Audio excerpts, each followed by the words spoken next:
Hello friends, రాబోయే రోజుల్లో ఈ ఫాస్టాగ్కి బాయ్ బాయ్ చెప్పబోతున్నారు. దీనికి సంబంధించిన మరిన్ని డీటెయిల్స్ ఈ వీడియోలో చూద్దాం. మన దేశ రహదారి వ్యవస్థలో పెద్ద మార్పులు రాబోతున్నాయి. టోల్గేట్ల దగ్గర క్యూ లైన్లు, వాహనాల రద్దీ, ఆలస్యాలు, ఇక ఈ సమస్యలన్నింటికీ త్వరలోనే ఎండ్ కార్డ్ పడబోతోంది. దీనిపై కేంద్ర మంత్రి నితిన్ గడ్కరీ పార్లమెంట్లో కీలక ప్రకటన చేశారు. దేశవ్యాప్తంగా అత్యాధునిక ఎలక్ట్రానిక్ టోల్ వ్యవస్థ త్వరలో అమల్లోకి రానుంది. ప్రస్తుతం ఉన్న ఫాస్టాగ్ పద్ధతి మరో ఏడాదిలో పూర్తిగా మారబోతోంది. దీని స్థానంలో multi level free flow toll వ్యవస్థ రాబోతోంది. ఈ కొత్త సిస్టంలో టోల్ ప్లాజా దగ్గర వాహనాలు ఒక్క సెకండ్ కూడా ఆగాల్సిన అవసరం లేదు. వాహనాలు పాస్ అవుతూ ఉండగానే ANPR కెమెరాలు నంబర్ ప్లేట్ స్కాన్ చేస్తాయి. AI టెక్నాలజీ వాహనాన్ని గుర్తించి టోల్ అమౌంట్ను ఆటోమేటిక్గా మన అకౌంట్ నుంచి డిడక్ట్ చేస్తుంది. ఇప్పటికే దేశంలో 10 చోట్ల ఈ MLFF సిస్టమ్ ట్రయల్ రన్లో ఉంది.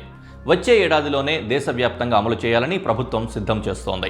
ఈ వ్యవస్థ వల్ల టోల్గేట్ల వద్ద రద్దీ తగ్గిపోతుందని, చెల్లింపుల్లో ఆలస్యం పూర్తిగా తగ్గిపోతుందని ప్రభుత్వం చెబుతోంది.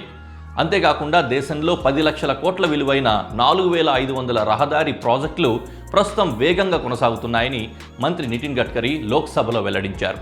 మరో ముఖ్యమైన విషయం ఏంటంటే, కాలుష్యాన్ని తగ్గించేందుకు ప్రత్యామ్నాయ ఇంధనాల వినియోగం తప్పనిసరి అయిందని గడ్కరీ అన్నారు. అందుకే తాను కూడా హైడ్రోజన్ ఇంధనంతో నడిచే టయోటా మిరాయ్ కారును వాడుతున్నానని తెలిపారు. మిరాయ్ అంటే జపాన్ భాషలో భవిష్యత్తు అని. ఇక భవిష్యత్ ఇంధనం హైడ్రోజన్ అని గడ్కరీ స్పష్టం చేశారు. మన దేశం ప్రతి సంవత్సరం 22 లక్షల కోట్ల రూపాయల విలువైన ఫాసిల్ ఫ్యూయల్స్ దిగుమతి చేసుకుంటోందని, వీటి వాడకం కాలుష్యాన్ని తీవ్రంగా పెంచుతోందని ఆందోళన వ్యక్తం చేశారు. బయోఫ్యూయల్స్ వాడేవారికి ప్రభుత్వం ప్రోత్సాహకాలు ఇవ్వబోతోందని కూడా గడ్కరీ తెలిపారు.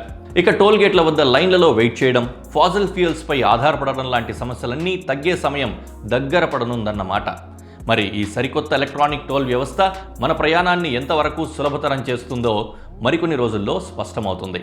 ఇలాంటి మరిన్ని అప్డేట్స్ కోసం మా ఛానల్ని ఫాలో చేయండి.